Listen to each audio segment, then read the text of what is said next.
Elegance interiors limited, ये next SME IPO है। Interior designing and decorator company है basically. ये जानते हैं इस कंपनी के बारे में एंड इसके आने वाले आईपीओ के बारे में। कहीं मत जाइए, चैनल को सब्सक्राइब कर लीजिए। वीडियो में आगे चलने से पहले मैं आपको बता दूं, वो पर्सन जो इंटीरियर को डिजाइन करता है उसको हम बोलते हैं इंटीरियर डिजाइनर, एंड वो पर्सन जो डिजाइन के हिसाब से चीजों को एग्जीक्यूट करता है, जिस तरह से डिजाइनिंग हुई है उसी तरह से चीजें दिखें, उसको हम बोलते हैं इंटीरियर डेकोरेटर। ये कंपनी दोनों ही काम करती है, बट जो इस कंपनी का मेन बिजनेस है वो आता है इंटीरियर डिजाइनिंग से, इंटीरियर से रिलेटेड कंसल्टेंसी देने से, एंड थोड़ी सी रेवेन्यू आती है इस कंपनी की इंटीरियर डेकोरेशन वाले सेगमेंट से, उस सेगमेंट से जहां पर ये कंपनी प्रोजेक्ट्स को एग्जीक्यूट करती है। डिजाइन भी करती है एंड देन चीजें उसी हिसाब से दिखे, उसी हिसाब से उनको एग्जीक्यूट भी करती है। तो ये इस कंपनी का मेन बिजनेस हो गया। बेसिकली ये कंपनी एक interior designing and decorator company है।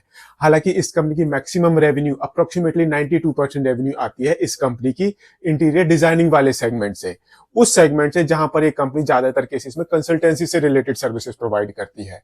एंड अप्रोक्सीमेटली 8% रेवेन्यू आती है इस कंपनी की इंटीरियर डिजाइनिंग एंड डेकोरेशन वाले सेगमेंट से, जहां पर ये कंपनी प्रोजेक्ट्स को एग्जीक्यूट करती है। ऐसे ही ये कंपनी इंडिया के 10 स्टेट्स में ऑपरेट करती है, बट इस कंपनी की मैक्सिमम रेवेन्यू आती है महाराष्ट्र से। वहां से इस कंपनी की जो टोटल रेवेन्यू है उसका 57% आता है।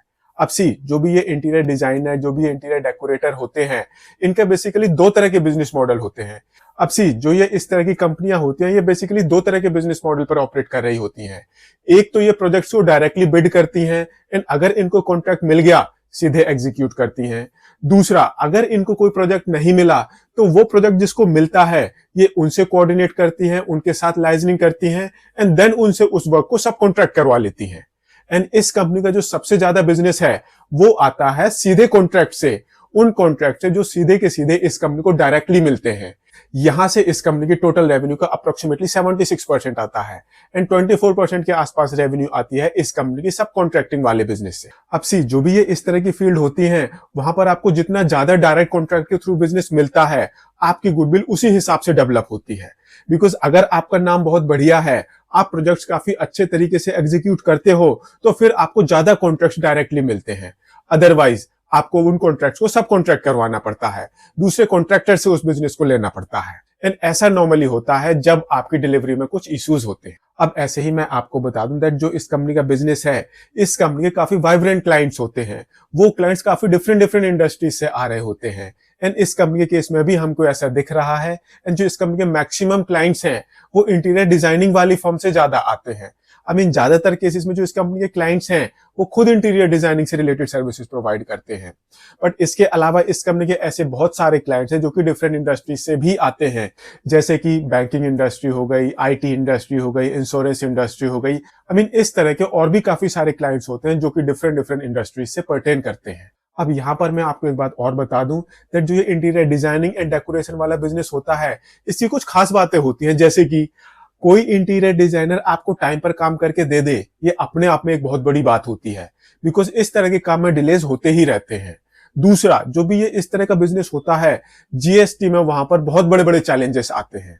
तीसरा, जो ये इस तरह का बिजनेस होता है, यहाँ पर काम परफेक्टली डिलीवर हो जाए ऐसा बहुत कम होता है। एंड इससे क्या होता है, इससे जो कंपनियां होती हैं उनकी पेमेंट रियलाइजेशन पर इंपैक्ट पड़ता है, उनके बैड डेट्स बढ़ जाते हैं। बिकॉज अगर आपने किसी कस्टमर का काम खराब किया तो फिर वो आपको पूरे पैसे क्यों देगा। एंड इस तरह के इश्यूज इस तरह के बिजनेस में काफी ज्यादा देखने को मिलते हैं। एंड वो अगर हम इस कंपनी की लिटिगेशन हिस्ट्री देखें तो एक किस्म से हमको दिख रहा है। एक बात और होती है इस पर्टिकुलर बिजनेस में, दैट इस बिजनेस को हाईली प्रॉफिटेबल बिजनेस माना जाता है। बट अगर हम इस कंपनी के फाइनेंशियल्स देखते हैं तो हमको पिक्चर थोड़ी सी डिफरेंट नजर आती है। ये एक ऐसी interior designer and decorator company है जो कि लेस देन 10% के एबिटा एंड पैट मार्जिन पर ऑपरेट कर रही है।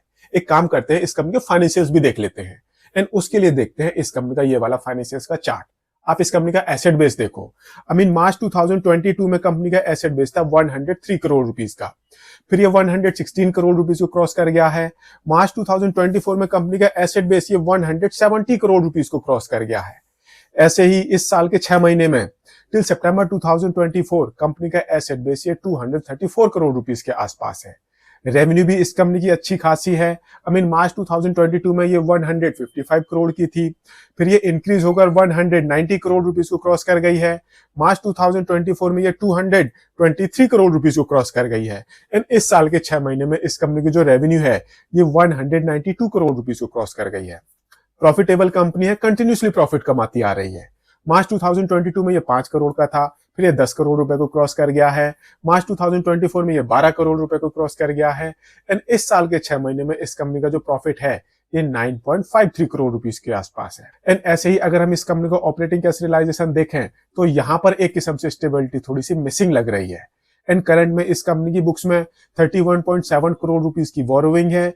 एंड ये कंपनी अप्रोक्सीमेटली 9% के एबिटा मार्जिन पर ऑपरेट कर रही है, 5.5% के आसपास के पैट मार्जिन पर ऑपरेट कर रही है, अप्रोक्सीमेटली 27% की इस कंपनी की रिटर्न ऑन इक्विटी है एंड मोर देन 24% की इस कंपनी की रिटर्न ऑन कैपिटल एम्प्लॉयड है। एंड माइंड इट, ये कंपनी अपना आईपीओ लेकर आ रही है 293.80 करोड़ रुपीस की वैल्यूएशन पर। एंड माइंड इट, ये कंपनी अपना आईपीओ लेकर आ रही है 293.80 करोड़ रुपीस की वैल्यूएशन पर। एंड जो इस कंपनी का आईपीओ साइज है वो है 78.7 करोड़ रुपीस का पूरा फ्रेश इशू कंपोनेंट है। 123 रुपीज से 130 रुपीज का प्राइस बैंड है, 1000 शेयर्स का लॉट साइज है। तो जो आपकी मिनिमम इन्वेस्टमेंट होगी ये होगी 1,30,000 रुपीज की। 7 जनवरी को आईपीओ ओपन होगा, 11 जनवरी को क्लोज हो जाएगा एंड वैलेंटाइंस डे वाले दिन 14 फेब को इस कंपनी की लिस्टिंग होगी। एंड इस आईपीओ के थ्रू जो भी पैसे इस कंपनी के पास आएंगे उन पैसों का ये कंपनी यूज करने वाली है अपने डेट को रिड्यूस करने के लिए, जो कि बहुत बढ़िया बात है। कुछ पैसे कंपनी यूज करेगी अपनी वर्किंग कैपिटल की मैनेजमेंट के लिए एंड थोड़े से पैसे यूज होंगे जनरल कॉर्पोरेट पर्पसेस के लिए।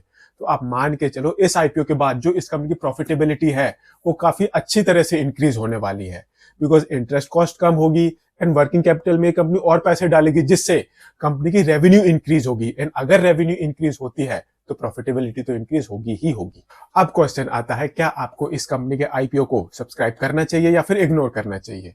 तो यहां पर मैं आपको बोलूंगा बी एक्सट्रीमली केयरफुल, बिकॉज सी जो बहुत बड़ा इवेंट था बजट वाला वो निकल चुका है। बजट से 2-3 दिन पहले तक काफी अच्छी रैली हुई थी, बट जैसे ही बजट अनाउंस हुआ वो रैली एक किस्म से फिजल आउट हो चुकी है। एंड बजट के बाद मार्केट फिर से नेगेटिव में आ गई है। एंड जो यूएस में डेवलपमेंट्स हो रही हैं इंडिया के हिसाब से वो कहीं से भी फेवरेबल डेवलपमेंट्स नहीं है। एंड जब भी कोई चेंज इतने बड़े लेवल पर होता है तो फिर वो सभी कंपनीज को इंपैक्ट करता है। एंड सबसे ज्यादा हिट कौन सी कंपनियां होती हैं? जो छोटी छोटी कंपनियां होती हैं। एंड ये एक छोटी कंपनी बोलेंगे हम इसको, बिकॉज ये कंपनी अपना आईपीओ लेकर आ रही है एसएमई सेगमेंट में। तो आपको थोड़ा सा केयरफुल हो जाना चाहिए। बट अगेन ये सिर्फ मेरी ओपिनियन है, मेरे ओपिनियन के बेसिस पर आपका डिसीजन बिल्कुल नहीं होना चाहिए। अपना डिसीजन आप थोड़ा सा सोच समझ कर लो एंड इन्वेस्टमेंट एडवाइजर से कंसल्ट करने के बाद लो, बिकॉज ये भी हो सकता है ये एक इंटीरियर डिजाइनर एंड डेकोरेटर है, हो सकता है ये कंपनी आपको मल्टी बैगर रिटर्न्स दे जाए with in short period of time. अगर आपको ये वीडियो पसंद आया हो तो इसको लाइक शेयर जरूर करें एंड चैनल को सब्सक्राइब करें। Thank you.